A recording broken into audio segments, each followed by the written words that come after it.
No one paid any attention to the scarred stray cat until the day it jumped into an alley and saved a woman from a robber. The row houses on Glover Street stood shoulder to shoulder, their brick facades weathered by decades of Baltimore seasons, their marble stoops scrubbed clean despite the city grit. Life here pulsed with a steady, unpretentious rhythm. Neighbors knew each other, gossip traveled quickly over backyard fences, and resilience was woven into the fabric of the community. On the corner, near the small neighborhood grocery, perpetually advertising specials with hand-painted signs, lived Ms. Agnes Riley. At 75, Agnes was as much a fixture of the neighborhood as the old sycamore tree in the pocket park down the block. Widowed young, with no children of her own, she had navigated life with a quiet determination and an unshowy kindness that often went unnoticed by those outside her immediate circle. Her small row house was immaculate inside, filled with the scent of dried lavender and lemon polish, its tiny backyard transformed into a surprisingly productive vegetable garden that supplied her modest income. 5 mornings a week, she would load her sturdy wicker basket or a small folding cart with the best of her harvest: tomatoes, zucchini, string beans, herbs, and make her way the 6 blocks to the small farmer's market held under the highway overpass, or sometimes just set up a small stand on a busy corner, her prices always fair, her smile gentle for familiar faces. Her life was solitary but not necessarily lonely, filled with the small routines of gardening, tending her home, reading library books, and exchanging pleasantries with neighbors. Yet there was an undeniable quietness to her existence, a space unfilled since her husband Michael, a firefighter, had died suddenly decades ago. She had learned to live with the silence, finding contentment in simple things, but the echo of absence remained. It was early last spring when the orange cat first appeared. Agnes noticed him first as a fleeting streak of color darting into the narrow alley behind her house when she stepped out back. He was pitifully thin, his orange tabby coat dull and patchy, and he moved with a noticeable limp, favoring his left hind leg. He was wary, vanishing instantly if she made any sudden moves, clearly a stray and one who had seen hard times. Agnes, who had always possessed a soft heart for creatures down on their luck, a trait Michael used to tease her about, started leaving a small dish of water near her back gate. Then, seeing the cat cautiously drinking one morning, she added a tiny portion of leftover chicken scraps. The offering disappeared overnight. She began leaving a little something regularly, a spoonful of canned tuna when she treated herself, the less than perfect beans from her garden sorting, a bit of dry kibble she bought specifically for this purpose, tucking it discreetly near the overgrown forsythia bush by the alley entrance. Slowly, cautiously, a routine developed. The orange cat, whom she started thinking of as Leo, after a character in a book she was reading, began to anticipate her offerings. He would appear near the gate around the time she usually tended her garden, watching her from a safe distance with intelligent, almond-shaped green eyes that held a deep, ingrained wariness. He never let her get too close, flinching if she moved too quickly, but he held his ground, accepting the food with a quick, businesslike efficiency before melting back into the urban landscape. Agnes noticed faint scars on his face and body, further evidence of a difficult past. The limp was permanent, a subtle reminder of some old injury. Over weeks, then months, the distance between them gradually narrowed. Leo started wading closer to her back steps. He stopped flinching at the sound of her voice as she murmured greetings while putting down his food. One momentous afternoon, as Agnes sat resting on her back stoop after weeding, Leo approached, sniffed her outstretched, dirt-stained fingers, and allowed her, just for a second, to lightly stroke his scarred head before retreating again. It felt like a major concession, a fragile bridge of trust being built. By late summer, Leo was a regular fixture.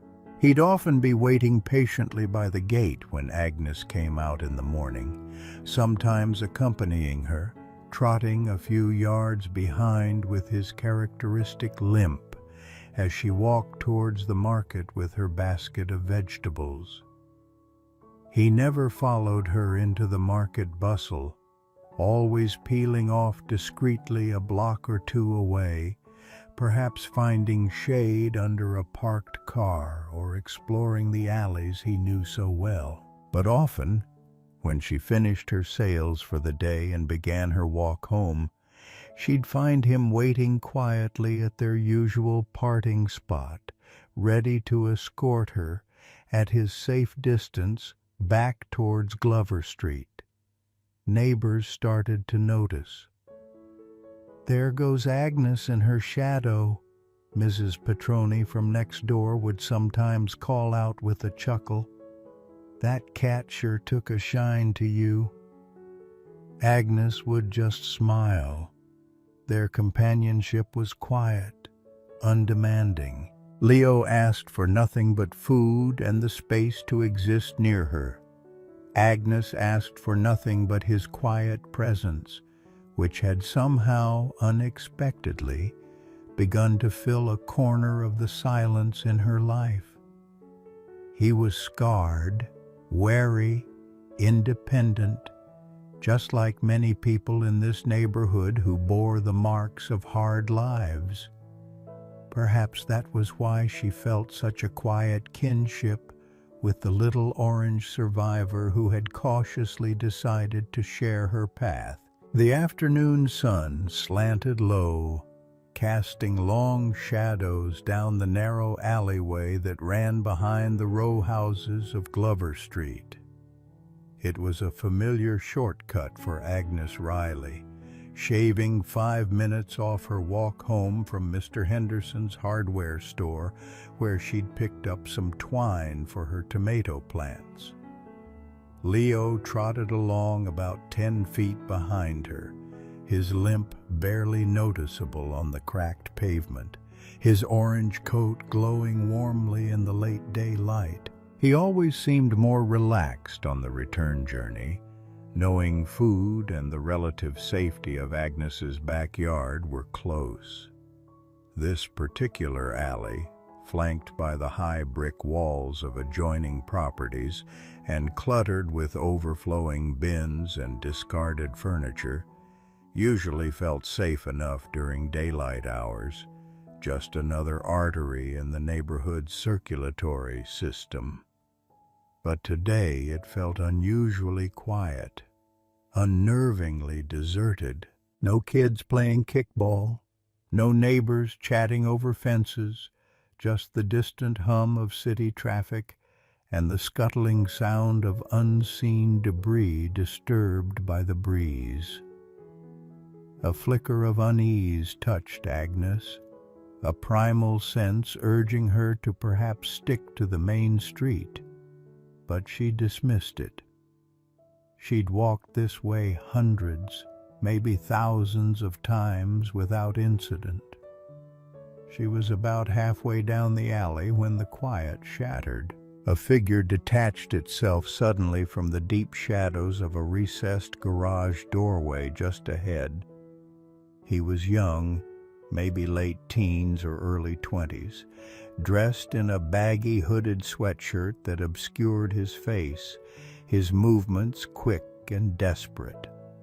Before Agnes could even fully register his presence, he lunged towards her. "Gimme the purse, old lady," he snarled, grabbing not for a purse. Agnes carried only a small coin pouch tucked deep in her pocket, but for the sturdy wicker basket hanging from her arm, which held only twine, a few seed packets, and perhaps looked like it might contain market earnings to his desperate eyes. Agnes cried out, startled and terrified, stumbling backward as he yanked forcefully on the basket. The sudden movement, the rough grasp, sent her off balance. Her feet tangled and she fell heavily onto the hard, grimy pavement, the impact jarring her bones, scraping her hand as she instinctively put it out to break her fall. Pain shot through her hip and wrist. The basket clattered beside her, its contents spilling. The robber fumbled with the fallen basket, perhaps realizing his mistake, his focus momentarily on the meager, useless contents. Agnes lay there, stunned, breathless, a wave of fear washing over her. She felt terrifyingly vulnerable, exposed on the ground, the man looming over her. But in that split second of the robber's distraction, something else happened. From behind Agnes, where he had been trotting faithfully, Leo reacted with the explosive speed of compressed fear and fury. He didn't pause, didn't calculate. He saw the sudden violence, heard Agnes's cry of pain and fear, saw the threatening figure looming over his companion, his territory violated. Everything in his hard-wired survivor's instinct screamed danger and attack. With a screech that was part hiss, part yowl, fueled by adrenaline, Leo launched himself. He sprang forward, a low orange streak landing surprisingly high on the robber's thigh or hip area.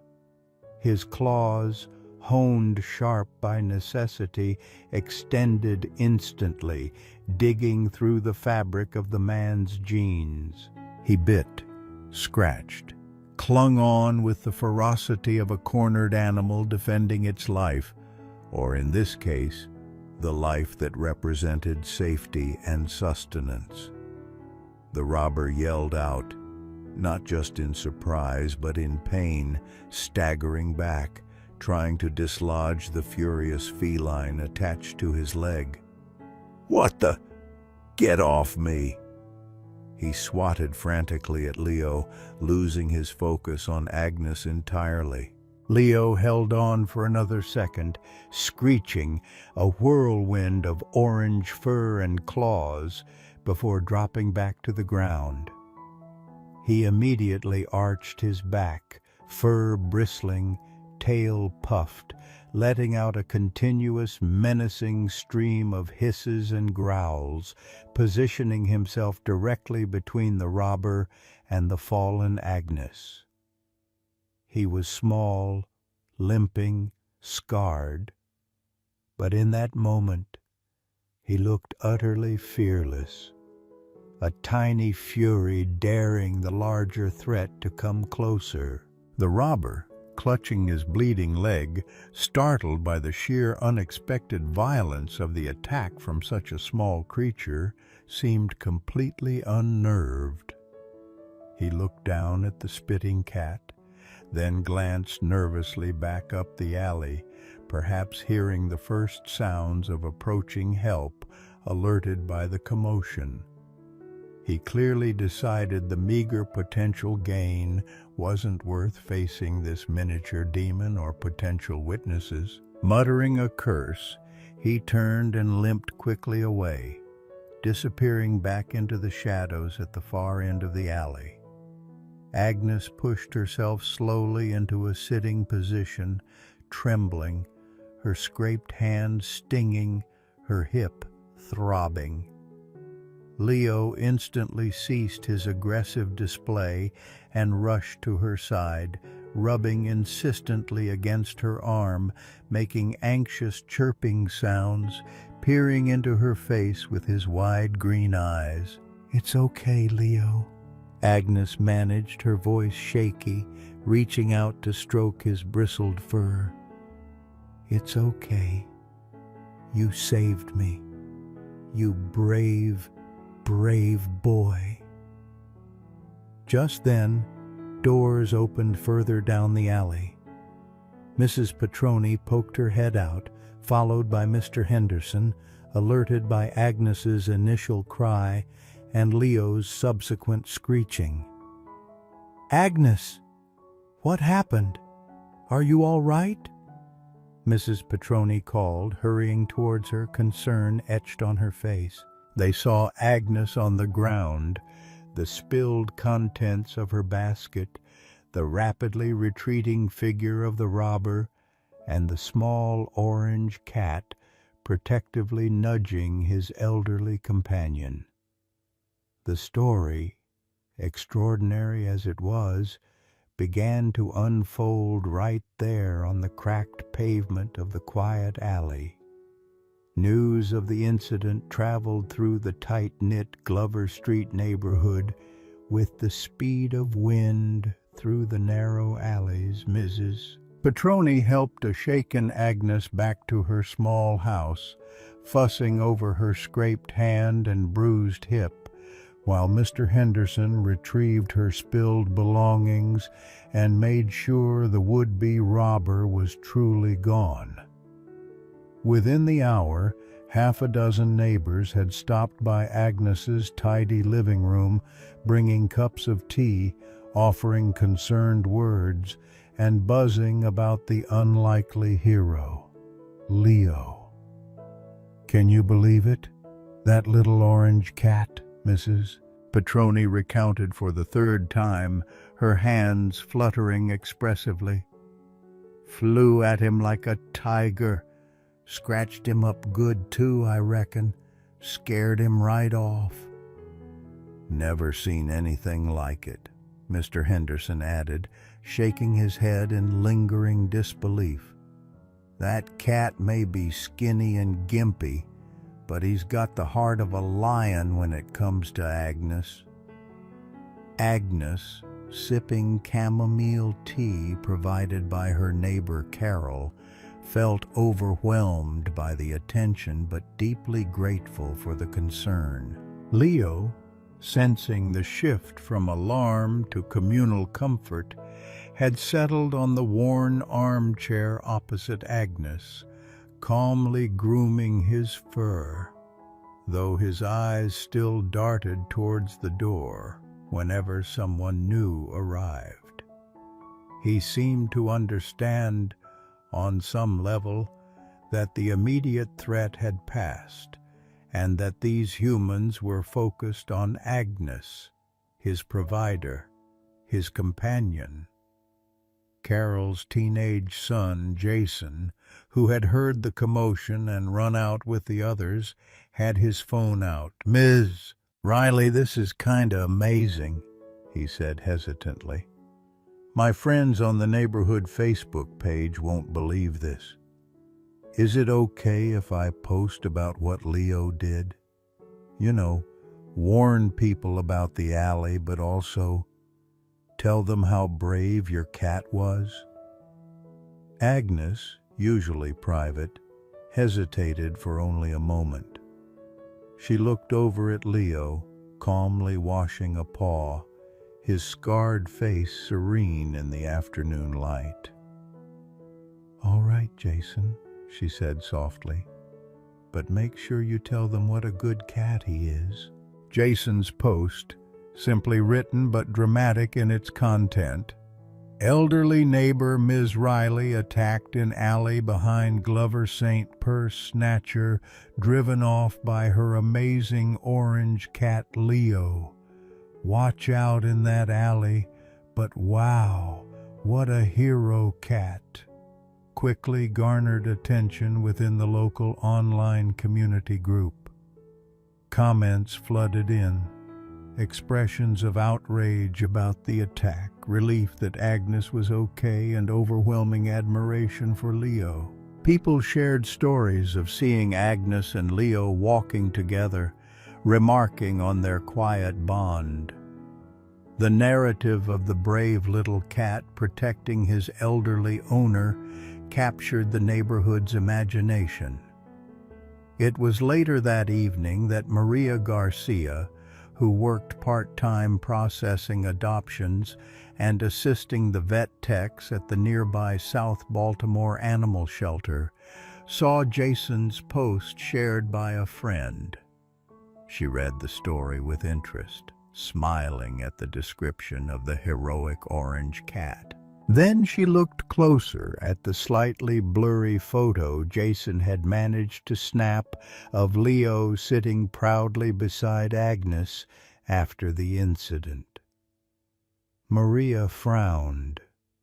That coloring, the distinctive notch in his left ear, a detail Jason hadn't mentioned but was visible in the photo, the slight awkwardness in his posture suggesting a lingering issue with a hind leg.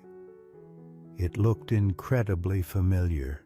Maria pulled up the shelter's database on her work laptop, searching through archived files from about 18 months ago. It took some digging, but she found him. Intake number 4472. Name Cheeto, a temporary name given by staff. Breed, domestic short hair, orange tabby. Distinguishing marks, notched left ear, facial scarring, healed fracture, LH, left hind. Intake, condition, severe trauma, consistent with vehicle impact, malnutrition. Outcome, treated over 8 weeks, recovered well but retained limp and shyness, deemed less adoptable due to scar's timidity. Transferred to long-term foster barn cat program due to lack of adoption interest, from which he eventually disappeared. I knew it, Maria whispered to herself, comparing the database photo with Jason's picture. It was the same cat. She remembered him vividly now. He'd been terrified when he first came in, clearly in immense pain from the car accident that had likely left him abandoned.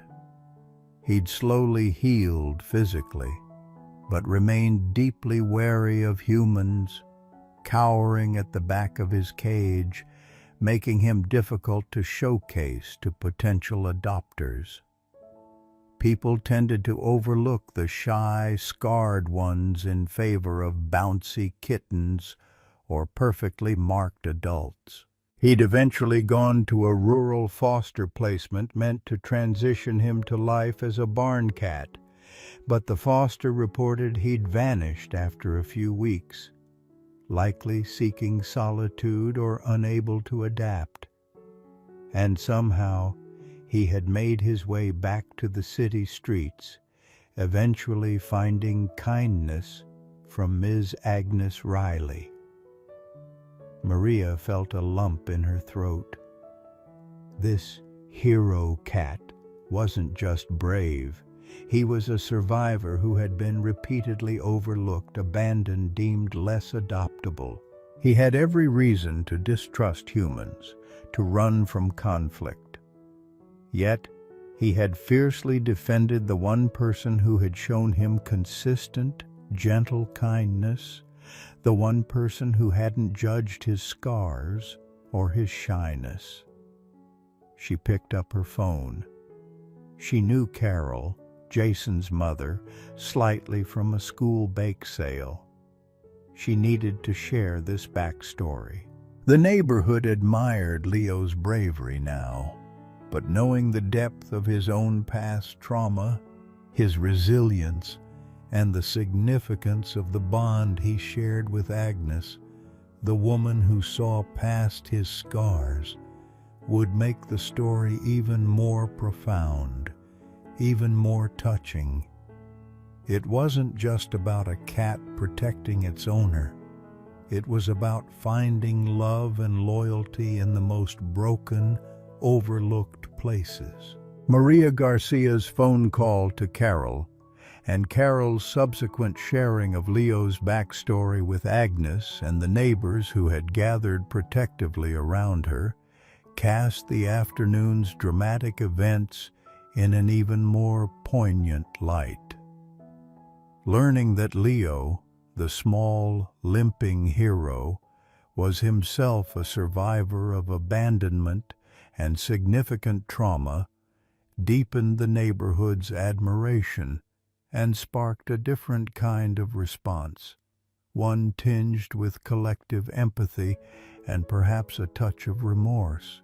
People recalled seeing the wary orange cat skulking in alleys over the past year, perhaps dismissing him as just another feral nuisance.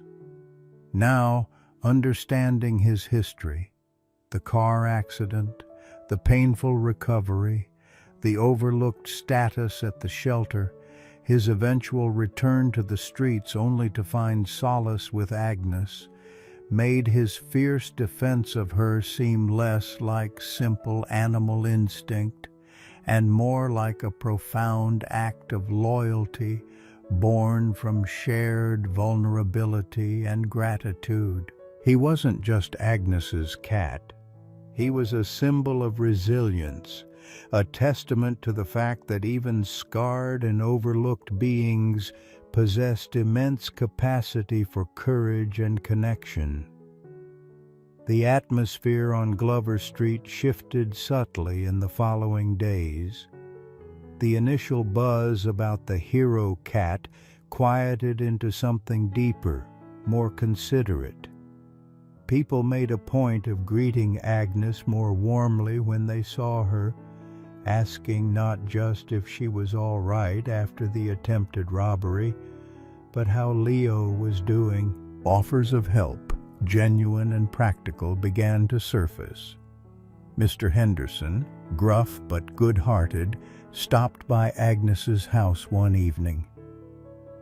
"Heard you lost your market money in that scuffle, Agnes," he said, awkwardly pressing a crumpled envelope into her hand. "Just a little something from folks at the hardware store, for you and the cat. Maybe get him some decent food, none of that cheap stuff." Cheap. Inside was nearly $80, collected quietly among his staff and a few regular customers who knew Agnes. Mrs. Petroni organized a neighborhood watch meeting, specifically discussing the safety of the alleyways and proposing they petition the city for better lighting back there. Jason, Carol's son, took it upon himself to create flyers with Leo's picture, the hero shot from after the incident, and a brief, anonymized version of his backstory, reminding people to look out for our neighborhood protectors, human and animal, and including the shelter's donation link for anyone moved to help other overlooked animals. Several neighbors made a point of bringing Agnes small offerings: a bag of fresh tomatoes from their own garden, a jar of homemade jam, a sturdy new wicker basket to replace the one damaged in the attack.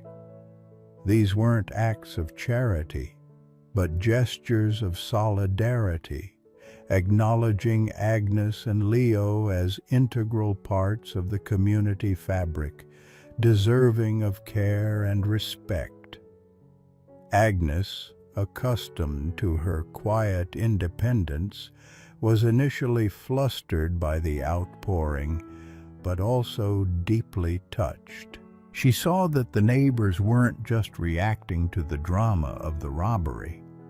They were responding to the quiet dignity she and Leo represented, and perhaps to the memory of Leo's difficult past mirrored in their own lives' struggles.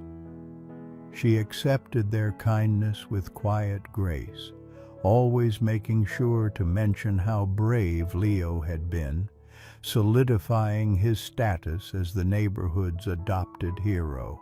Leo, for his part, seemed mostly unfazed by his newfound local fame, though he did appear to bask slightly in the extra attention and occasional treats offered by friendly neighbors during his walks with Agnes. His routine remained largely the same, accompanying Agnes towards the market, waiting patiently near her stand, where vendors now often saved him fish scraps, and trotting faithfully behind her on the walk home, though Agnes now deliberately avoided the deserted alley, sticking to the main sidewalks. Their bond, already strong, seemed to deepen further in the aftermath of the attack. Leo became slightly less wary, more overtly affectionate, often initiating headbutts against Agnes's leg or settling onto her lap in the evenings without waiting for an invitation. Agnes found herself talking to him even more, confiding her thoughts, finding immense comfort in his steady, purring presence. He was more than just a companion. He was her guardian, her confidant, the small, scarred creature who had faced down danger for her. The love between them was a quiet language spoken in shared routines, gentle touches, and unwavering presence. It was evident to anyone who saw them together, the elderly woman, slowed by age but upright in spirit, and the limping orange cat with scars on his face, walking together through the streets of their neighborhood. Theirs was a love born not of perfect circumstances, but forged in shared vulnerability, mutual kindness, and the simple, powerful recognition of seeing value where others had overlooked it. The neighborhood, reminded by their story that compassion often resides in the quietest corners and that courage can wear fur, embraced them both, ensuring that neither Agnes nor Leo would ever truly feel alone or unprotected again. Years passed quietly, and the life of Mrs. Agnes Riley and her cat Leo gradually became a peaceful, familiar melody in the Glover Street neighborhood. Winter came with a bitter cold, but Mrs. Agnes's small house was always unusually warm. Leo now was no longer the skinny, scared stray cat of the past. His orange fur had become thick and shiny under her care, although the faint scar on his face and his limping leg were still proof of a difficult past. He completely trusted Mrs. Agnes, considering this small house his true home. Leo now seemed to be more attached to the old woman. He not only followed her to the market and waited at the familiar street corner, but also often curled up in her arms whenever she sat resting on the old armchair in the living room. At those times, his deep purring rang out regularly, like a gentle background music for the silence of the house.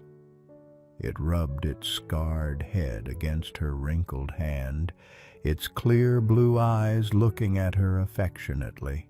Agnes believed that in those eyes she could see deep gratitude, a sincere affection that transcended all species barriers. Agnes changed too. The loneliness seemed to have disappeared, giving way to peace and simple joy. Smiles appeared more often on her face. She talked to Leo more, telling him about the newly planted vegetable beds, about the kind neighbors, about her late husband, Michael. Leo just listened silently, sometimes responding with a soft meow. But Agnes felt the sympathy in that silence. Leo's presence, the warmth of his soft fur as he curled up next to her, warmed her heart in a way she had not expected. The story of the old woman and the brave cat is still occasionally told in the neighborhood, not with the initial noise, but with a quiet affection. People see Mrs. Agnes walking more quickly, her face brighter. They see Leo walking beside her, no longer fearful but leisurely and confident. Occasionally, someone brings Leo some dried fish, or asks Mrs. Agnes about the four-legged hero of the neighborhood. The love between the old woman and the stray cat has become a beautiful symbol in that small community.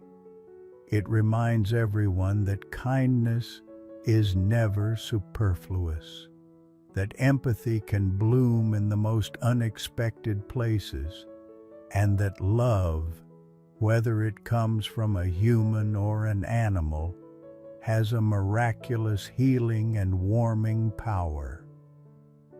Sitting on the porch one afternoon, watching Leo dozing in the warm sunlight, Mrs. Agnes smiled contentedly. She found peace and joy in caring for a little life and realized that sometimes the simplest love is the most meaningful miracle of life. Orange cat discovers injured baby monkey. After forest fire, what follows leaves everyone in tears. The air tasted of grief. A thick, acrid haze hung heavy over the landscape, stinging the eyes and coating the back of the throat with the bitter tang of ash. Days after the main inferno had roared through this stretch of Florida scrubland bordering the Oak Haven Primate Sanctuary, the fire was technically contained, but the land itself remained wounded, exhaling wisps of smoke from charred tree roots and smoldering pockets of peat. What had once been a vibrant tapestry of longleaf pine, saw palmetto, and tangled vines was now a monochrome nightmare. Blackened trunks standing like skeletal sentinels against a sky obscured by smoke and soot. The ground a treacherous carpet of gray ash and still hot embers. The silence was profound, broken only by the occasional mournful crackle of cooling wood or the distant drone of unseen aircraft monitoring hotspots. Picking his way cautiously through this desolate world was a creature utterly out of place, yet stubbornly alive, an orange tabby cat. His name was Phoenix, bestowed by the family whose screened porch he'd usually graced several miles east, a family now evacuated along with hundreds of others who lived on the vulnerable edge of the sprawling Oak Haven wilderness. During the chaotic evacuation, amidst the roaring winds, flying embers, and panicked human activity, Phoenix had been startled, bolted, and became separated. Now, driven by thirst, hunger, and a desperate, confused instinct to find familiar territory, he found himself navigating a landscape rendered terrifyingly alien. His once bright orange fur was smudged with soot, his paws tender from the hot ground, despite his careful steps. He moved low, belly almost brushing the ash, his whiskers twitching, taking in the overwhelming stench of burnt vegetation and something else, the faint, unsettling smell of fear and loss that permeated the very air. He let out a low, questioning meow, a sound absorbed instantly by the suffocating stillness. He was lost, alone, and surrounded by the ghost of destruction. Several miles further west, shielded from the worst of the flames by a wide river and diligent firefighting efforts, but not from the pervasive pall of smoke and memory, Dr. Samuel Harding sat alone in his secluded house. The windows were closed tight against the acrid air, but the smell still seeped in, insidious, inescapable. For Sam, the scent wasn't just unpleasant. It was a visceral trigger, transporting him back nearly 2 decades to a different fire, a different kind of smoke, one that had consumed his home, his practice, and shattered his world by taking his teenage daughter, Emily. Sam had been a respected veterinarian then, with a thriving small animal practice and a life filled with the comfortable rhythms of family and community. The house fire, accidental and swift, had left him with nothing but physical scars hidden beneath his clothes and deeper, invisible wounds that refused to heal. He'd tried to rebuild, tried to continue his practice, but the grief was a chasm, swallowing his energy, his focus, his connection to the world of the living. Eventually, seeking refuge from pitying glances and well-meaning but painful condolences, he had sold the practice, bought this isolated property bordering the wilderness, and retreated into a self-imposed exile. His only companions the ghosts of his past and the silence of the surrounding woods. Now, the nearby wildfire felt like a personal affront. The smoke, a malevolent presence dredging up the suffocating memories he fought daily to keep submerged. He hadn't left his house in days, watching the news reports with a kind of detached horror. The images of towering flames and fleeing wildlife echo in his own internal landscape of loss. He felt the familiar tightening in his chest, the irrational guilt of the survivor, the profound weariness of carrying a sorrow too heavy to bear, yet impossible to set down.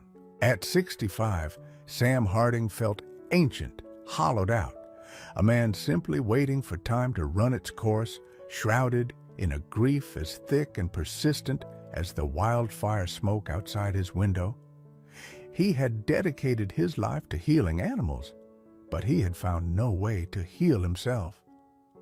Phoenix pressed onward through the gray wasteland, driven by thirst and the fading memory of the humans who meant food and occasional warmth.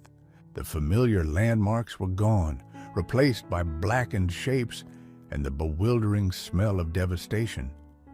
He skirted still hot patches, his paws sinking slightly into the deep ash. Hunger gnawed at his belly, but the usual rustlings of small prey were absent. The fire had consumed or driven away almost everything. He was exploring the charred remains of what might have been a large oak tree, its roots exposed and smoldering faintly, when a sound reached him, a thin, whimpering cry, almost too faint to be heard over the occasional gust of smoky wind. It wasn't the sound of a bird or a familiar woodland creature. It was weak, plaintive, and laced with distress. Curiosity mingled with caution. Phoenix froze, scanning the area, his body low to the ground. The sound came again, slightly stronger this time, emanating from a tangled mess of fallen, partially burned branches near the base of the dead oak. He approached slowly, placing each paw with care, his nose twitching, trying to decipher the scent beneath the overwhelming odor of smoke. He detected something small, furry, and mammalian, overlaid with the sharp, unpleasant smell of burned hair and tissue. Peering through the blackened branches, he saw it. A tiny creature, no bigger than his own head, lay huddled in a small depression scooped out of the ash. It was a baby monkey, perhaps a marmoset or a small tamarin, its normally dark fur singed in patches, revealing angry red skin underneath. One tiny hand was curled protectively over its face, its small body trembling almost uncontrollably. It whimpered again, a pathetic sound that tugged at something deep within Phoenix's feline brain. Not a conscious thought of rescue, but the instinctive recognition of extreme vulnerability. This creature was vastly different from himself, alien in scent and form. Yet, its distress was palpable, its helplessness absolute. Phoenix wasn't driven by the same frustrated maternal hormones as Clementine in the earlier story. He was a neutered male whose own survival was precarious. But perhaps it was the shared experience of disorientation and fear in this hostile landscape, or maybe just an instinct towards huddling for shared warmth against a perceived threat that overcame his usual caution towards unfamiliar creatures.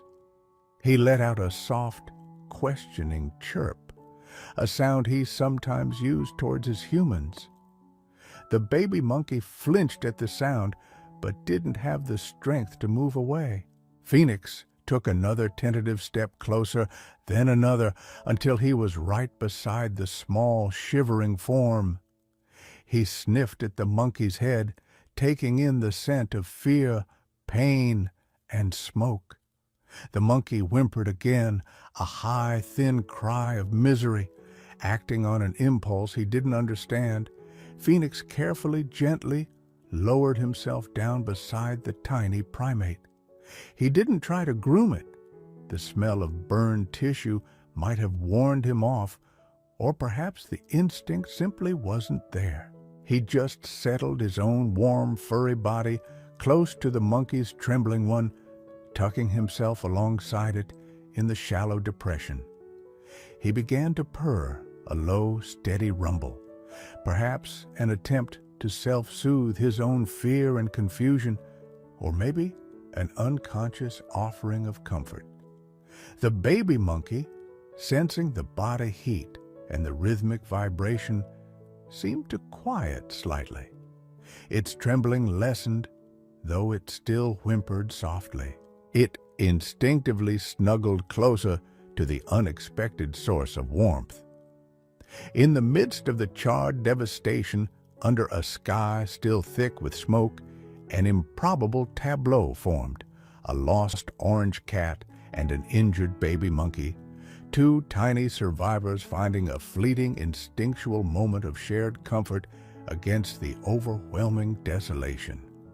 Phoenix didn't know he was performing a rescue. He was. It was 2 days later when the first signs of organized human activity penetrated that specific, deeply burned section of the Oak Haven borderlands. A team from Florida Wildlife Rescue, clad in protective gear and respirator masks, was conducting a slow, meticulous grid search for animal survivors, navigating the hazardous terrain with practiced care. The air was still thick, visibility limited, and the scale of the devastation was heartbreaking. They found mostly silence and sorrow, the charred remains of deer, raccoons, birds caught in the inferno. Finding anything alive felt like a small miracle. They almost missed them. Tucked away near the base of the skeletal oak, the orange cat and the tiny monkey were quiet, conserving energy. It was volunteer coordinator Maria Alvarez who spotted the flicker of orange against the gray ash. "Hold up," she called softly to her team members, Ken and Lisa. "Over here. Looks like a cat." They approached cautiously. Phoenix lifted his head, blinking smoky amber eyes at them, but he didn't bolt.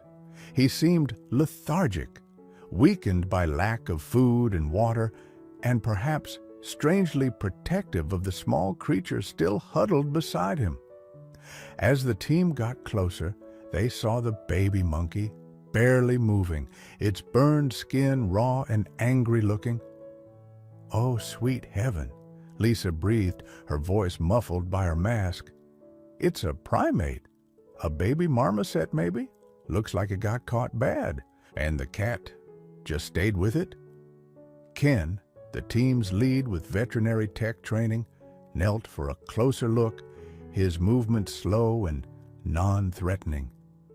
"Monkey's alive, barely. Severe burns, smoke inhalation likely. Needs immediate critical care, specialized care." He assessed Phoenix quickly. "Cat looks dehydrated, undernourished, maybe some smoke exposure, but seems less critical than the little one." Maria was already on the satellite radio, contacting their base coordinator and the emergency vet clinic they partnered with, relaying the urgent situation. Critically injured infant primate, possible marmoset, class 3 burns, respiratory distress, found with domestic cat, appears bonded or protective, need transport and immediate specialized support. The rescue was delicate. Lisa gently coaxed Phoenix with soft words and the offer of high-nutrient paste from a tube, managing to get him into a carrier without too much struggle. He was simply too weak and perhaps too focused on the monkey to resist strongly. Ken, meanwhile, used thermal gloves and extreme care to lift the fragile baby monkey onto a small padded board, administering oxygen from a portable tank and covering it loosely with a sterile emergency blanket.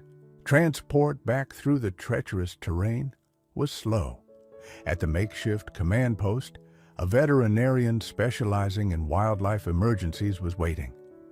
The monkey received immediate stabilization, IV fluids, pain medication, burn assessment, before being carefully packaged for transport to a regional wildlife hospital with primate expertise an hour away. "What about the cat?" Maria asked the vet, gesturing towards the carrier where Phoenix sat quietly. "He stayed with the monkey the whole time. Seems cruel to separate them now, especially since the cat needs care too." The vet frowned thoughtfully. "We can treat the cat for dehydration and smoke inhalation here, but long-term, a domestic cat doesn't belong in a wildlife rehab center, especially not with a critically ill primate needing sterile conditions. He needs a different placement." Maria nodded, understanding the dilemma. Shelters were overflowing with pets displaced by the fire. Then an idea sparked. She remembered Dr. Harding, the reclusive retired vet who lived alone out near the river, miles from the main fire line, but within their response zone. He sometimes helped with overflow wildlife cases requiring quiet recovery space, though he rarely took on complex or long-term commitments anymore, especially since the fire years ago that had deepened his isolation. But this situation, a fire survivor, an animal needing care, maybe? And he certainly had the quiet environment needed. "There's Dr. Harding," Maria suggested tentatively to the vet. "Retired, lives alone, great skills but keeps to himself. Maybe he'd consider fostering the cat. Just temporarily. Give him a quiet place to recover away from the shelter chaos while the monkey gets specialized treatment." The vet considered it. "It's worth a try. Harding knows his stuff, if he's willing." Later that day, after Phoenix had received fluids and basic care, Maria drove the carrier out to Dr. Harding's secluded property. She found him on his porch, staring out at the hazy sky, his face etched with familiar sorrow. She explained the situation gently: the fire, the discovery, the injured monkey sent for critical care, and the orange cat who had stayed with it, now needing a temporary quiet space. She didn't mention the monkey's specifics unless he asked, focusing on the cat's need. Sam listened silently, his expression unreadable. Maria expected a polite refusal, another retreat into his solitude. But when she finished, he looked at the carrier where Phoenix sat, watching him warily. Perhaps it was the mention of the fire, the image of a small creature displaced and alone, or maybe just a flicker of his old veterinary instincts. But after a long pause, he nodded slowly. "All right, Maria, just the cat. Bring him in. I suppose I can manage that." It was the smallest of openings, but for Sam Harding, it felt like shifting a boulder. He had let something new, something demanding care, into his carefully guarded world. Phoenix adapted to Dr. Harding's quiet house with a cautious grace. The initial days were spent mostly hidden under a guest room bed, emerging only for food, water, and brief, wary explorations when Sam was out of sight. Sam respected the cat's need for space, simply ensuring fresh supplies were available and speaking to him occasionally in a low, calm voice, the same tone he'd once used to soothe frightened patients on his examination table. He made no demands, offered no overtures beyond basic care. He understood the trauma of displacement, the need for a slow return to trust. Meanwhile, news of the baby monkey's condition trickled back via Maria Alvarez. It was touch and go. The burns were extensive, infection a constant threat. The smoke inhalation had caused significant lung damage. The specialists at the wildlife hospital were working tirelessly, but the prognosis was guarded. They confirmed it was a young female common marmoset, likely separated from her troop at the Oak Haven Sanctuary during the fire's chaos. They nicknamed her Smokey. Sam found himself asking Maria for updates more frequently than he'd anticipated. Hearing about the tiny monkey fighting for its life resonated somewhere deep within his own scarred psyche. He, too, was a survivor of fire's indiscriminate cruelty, albeit in a different way. He started researching marmoset care, digging out old exotic animal medicine textbooks he hadn't opened in years, refreshing his memory on their specific needs, their fragility. Then came a call from Maria that shifted everything. Smokey had pulled through the most critical phase but needed extensive long-term care for her burns and rehabilitation. The wildlife hospital was overwhelmed with fire victims. They needed to free up space. They were looking for an experienced foster placement, someone capable of providing meticulous wound care, specialized feeding, and a quiet environment. Knowing Sam's background and that he already had Phoenix, Maria tentatively asked if he would even consider fostering Smokey as well, stressing that the sanctuary would provide all necessary supplies, guidance from primate specialists, and cover all costs. It was a huge ask. Sam's initial reaction was a firm internal no. A primate? The commitment, the specialized needs, the constant reminder of fragility. It felt like too much, a potential reopening of old wounds. But then he looked at Phoenix, who had gradually ventured out from under the bed and was now cautiously observing Sam from the doorway, a silent orange question mark. He thought of the tiny monkey fighting for life, another innocent victim of fire. He thought of the empty silence of his house, a silence he had curated, but which often felt suffocating. Could he turn away? Could he, a veterinarian, refused to help when his specific skills were needed. After a long, difficult internal debate, wrestling with grief and fear, Sam called Maria back. "Okay," he said, his voice raspy. "Bring her. I'll do it, but I'll need support and guidance." Bringing Smokey home was like bringing a whirlwind of demanding fragility into Sam's quiet world.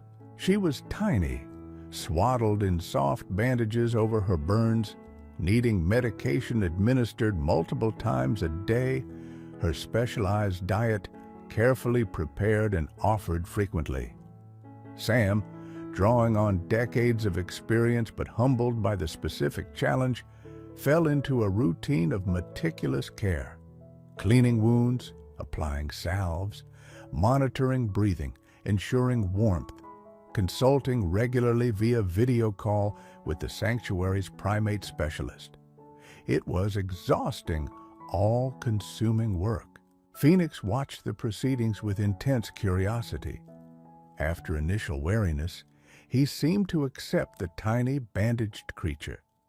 He would often sit near Smokey's heated recovery enclosure, watching her sleep, occasionally letting out a soft chirp. When Smokey grew strong enough for brief periods out of the enclosure, resting on a warm pad nearby while Sam cleaned her space, Phoenix would approach cautiously, sniff gently at her bandages, and sometimes settle down a few feet away, a quiet, self-appointed guardian. He never tried to groom the wounds, perhaps instinctively sensing their sensitivity or deterred by the scent of medication, but his presence seemed calm and steady. Slowly, remarkably, under Sam's dedicated care, Smokey began to heal. New skin granulated over the burns, her breathing eased. She started taking formula more eagerly, even showing flickers of tentative marmoset curiosity about her surroundings. And as the tiny monkey healed physically, something began to heal within Sam Harding as well. The intense focus required to care for Smokey left little room for the paralyzing grief that had held him captive for so long. The routines of care provided structure, purpose, the small victories, Smokey gaining an ounce, a burn showing signs of healing, a weak chirp sounding slightly stronger, brought flickers of satisfaction, feelings he hadn't allowed himself in years. Phoenix's quiet companionship was a constant, unassuming comfort, often curling up near Sam's feet late at night as he prepared Smokey's next feeding. He started talking more, not just to Phoenix, but to Smokey, telling her about the woods outside, about the birds at the feeder, even sharing quiet memories of Emily, stories he hadn't voiced in nearly 2 decades. Caring for these 2 small fire survivors, pouring his skill and compassion into their recovery, became a way of honoring his daughter's memory, not by retreating from life, but by reaffirming its value, its resilience, its capacity for healing, even after devastating loss. Months passed. Smokey, though scarred, grew stronger, her playful primate nature beginning to emerge under Sam's watchful eye and Phoenix's tolerant feline presence. The Oak Haven Sanctuary, seeing the incredible bond formed in Sam's expert care, agreed to a long-term fostering arrangement, recognizing that this unlikely trio had become a unique, interdependent family. Sam's house was no longer silent.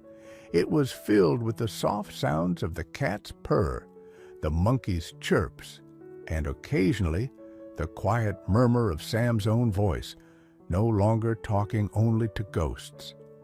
The fire had left indelible scars on all 3 of them, but together, in the quiet refuge Sam had built first from grief and now for healing, they were finding their way back towards the light. The rhythm of Sam's life, once governed by the tides of grief and the deliberate avoidance of connection, now found its cadence in the needs of his two unlikely charges. Mornings began not with a heavy sigh in the oppressive silence, but with the soft chirpings of Smokey, anticipating her first meal, and the gentle pressure of Phoenix winding around his ankles near the food bowls. Sam moved through the routines with a quiet diligence that felt less like a chore and more like a grounding ritual. Preparing Smokey's specialized diet, mashed fruits, primate biscuits soaked in formula, mealworms, required focus, a meticulous attention to detail that anchored him firmly in the present moment. Cleaning her multi-level enclosure, replacing branches for climbing, ensuring the temperature and humidity were just right. These tasks filled hours that once stretched barren and empty. Phoenix, having established himself as the quiet overseer of the household, would often perch on a nearby bookshelf or the back of the worn armchair, watching Sam's ministrations with half-closed eyes. His initial wariness had long since melted away, replaced by a calm acceptance of this strange new normal.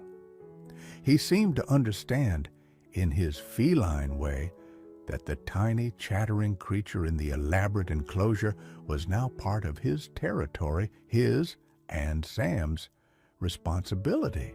He rarely interacted directly with Smokey, respecting the boundaries of her space, but his presence was a constant. Sometimes, when Sam let Smokey out for carefully supervised exploration on a blanket-covered section of the floor, Phoenix would sit nearby, utterly still except for the slow twitch of his tail tip, observing her tentative hops and curious investigation of toys Sam had fashioned for her. Occasionally, Smokey, growing bolder, would reach out a tiny, hesitant hand towards Phoenix's tail, only to have the cat flick it away with practiced indifference, yet without any hint of aggression. They existed in parallel orbits, different species sharing the same small universe, seemingly finding a measure of comfort in each other's familiar presence within the quiet house. For Sam, the constant demands of care were a surprising antidote to the inertia of his grief. There was simply no time to become completely lost in the past when a fragile life depended on him in the present. He found himself engaging more readily with Maria Alvarez when she called for updates, not just reciting medical details, but occasionally sharing a small anecdote about Smokey's progress or Phoenix's quiet vigilance. He started answering calls from the primate specialists at the sanctuary without his usual reluctance, absorbing their advice, collaborating on Smokey's long-term rehabilitation plan. He even began tending the small, neglected vegetable patch behind the house again, finding a simple satisfaction in nurturing life from the soil. The smell of damp earth, a welcome contrast to the lingering scent of smoke that sometimes still caught in his throat on damp mornings. He knew the deep ache of Emily's absence would never truly vanish. Grief, he understood now, wasn't a storm to be weathered and then forgotten, but a landscape one learned to live within. Yet, caring for Phoenix and Smokey had reshaped that landscape. It hadn't erased the scars, but it had allowed new growth to emerge alongside them.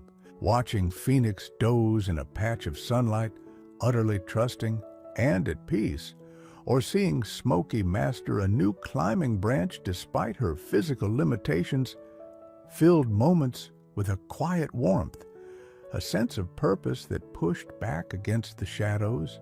These small creatures, brought together by the shared trauma of fire, had inadvertently become his link back to life, his reason to engage, to care, to allow his veterinarian's heart, and perhaps his father's heart, to slowly, cautiously begin to heal.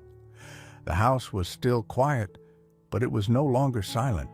It hummed with the soft sounds of breathing, purring, and the gentle chirps of unexpected hope. The small vegetable patch became another quiet indicator of Sam's slow reemergence. He found a rhythm in the simple tasks of weeding, watering, and watching tiny green shoots push through the dark soil.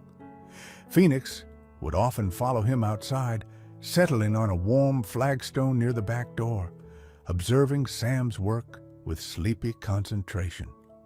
Occasionally, Sam would pause, straighten his back, and simply watch the cat basking in the sun, a creature completely at ease, a survivor who had found unexpected sanctuary. He remembered Maria's initial call, his own reluctance, the weight of his inertia. Taking in Phoenix and then Smokey had felt like monumental efforts then, yet now their presence felt essential, woven into the fabric of his quiet days. Inside, Smokey continued her remarkable recovery. Her movements became more fluid, more confident. The specialized enclosure Sam had adapted became her small kingdom, and she navigated its branches and platforms with increasing agility.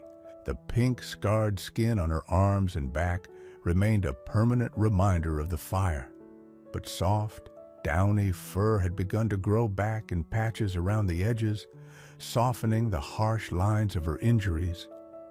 She developed specific calls, a sharp chirp for attention when her food bowl was empty, a softer clicking sound when Sam spoke gently to her during wound dressing changes, a series of excited squeaks when she saw Phoenix nearby. One afternoon, while Sam was meticulously cleaning Smokey's enclosure, he let her have her supervised playtime on the floor. Phoenix lay dozing on the rug a few feet away. Smokey, feeling particularly brave, hopped closer to the sleeping cat than she ever had before. She reached out a tiny, delicate hand and gently touched the tip of Phoenix's twitching orange tail. Phoenix's eyes snapped open. He looked at the tiny primate, then at her hand, resting on his tail. For a moment, Sam held his breath, ready to intervene. But Phoenix merely gave a slow blink, shifted his tail slightly out of reach, and then closed his eyes again, seemingly unbothered. Smokey chirped softly, perhaps in curiosity or mild disappointment, then turned her attention to batting at a dangling piece of rope Sam had hung for her. It was a small moment, insignificant perhaps, but it spoke volumes about the quiet tolerance and acceptance that had grown between these two disparate survivors. Sam found himself looking at old photographs again, including one of Emily volunteering at an animal shelter when she was 16, her face beaming as she cuddled a litter of puppies. The image no longer brought the immediate sharp stab of pain it once had. Now it evoked a bittersweet warmth, a connection between his daughter's youthful compassion and his own current, unexpected role as caregiver. He was still solitary, still scarred, but the profound isolation had loosened its grip, replaced by the demanding, fulfilling, and surprisingly comforting presence of an orange cat and a tiny, resilient monkey. They were, all three of them, finding their way through the ashes, toward something that felt quietly, tentatively, like home.